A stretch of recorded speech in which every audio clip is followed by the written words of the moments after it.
નમસ્કાર મિત્રો, સ્વાગત છે આપણી ચેનલ એજ્યુકેશન ટીમ સુરતની અંદર।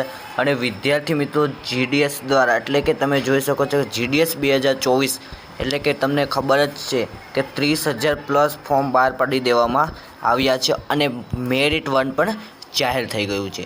તો સ્ટુડન્ટ્સ આપણે વાત કરવાના છીએ કે હજી 40,000 પ્લસ વેકેન્સી આવવાની છે। ઓકે, તો જીડીએસ પ્લસ એટલે કે જીડીએસની વાત કરવા જઈએ તો 40,000 પ્લસ વેકેન્સી 2025માં આવવાની છે। અને એ વાત કરીએ તો માર્ચ એટલે ત્રીજા મહિનામાં અથવા ચોથા મહિનામાં તેની અપડેટ્સ આવવાની પૂરી શક્યતા રહેલી છે। એટલે જે સ્ટુડન્ટ્સનો 2024 જીડીએસ ભરતીમાં જો ચાન્સ નથી લાગતો, 2024 જીડીએસ ભરતી એ 2025માં જરૂર અપ્લાય કરી શકે છે અને 40,000 પ્લસ જેટલી વેકેન્સી આવવાની પૂરેપૂરી શક્યતા રહેલી છે।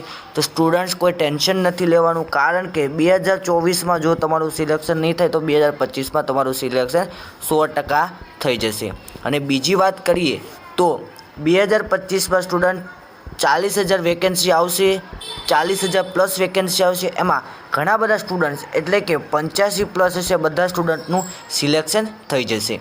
ઓકે, અને આવી જ અપડેટ સરકારી ભરતી છે, ઓકે, ત્યારબાદ જીડીએસ ભરતી છે, તમામ માહિતી માટે આપણી ચેનલ યાની કે એજ્યુકેશન ટીમ સુરતને સબસ્ક્રાઈબ કરી દો, કોમેન્ટ કરી દો, તમારા મિત્રને શેર કરી લાઇક કરી દેજો। ઓકે, અને ઘણા બધા સ્ટુડન્ટને કંઈ પણ ક્વેરી હોય તો નીચે કોમેન્ટ કરી શકો છો અથવા તો આપણા વોટ્સએપ ગ્રુપમાં જોડાઈ શકો છો। અને વોટ્સએપ ગ્રુપમાં જોઈન થવા માટે અહીં તમને નીચે ડિસ્ક્રિપ્શન બોક્સ ખોલશો, લિંક આપેલી છે, ત્યાંથી તમે જોડાઈ શકો છો, તમે મને પ્રશ્ન પણ પૂછી શકો છો। આ હતા મહત્ત્વના ન્યૂઝ જે મારે તમને આપવાના હતા। મળીએ છીએ નવા વિડીયો સાથે, નવા ટોપિક સાથે। ત્યાં સુધી જય હિન્દ, જય ભારત।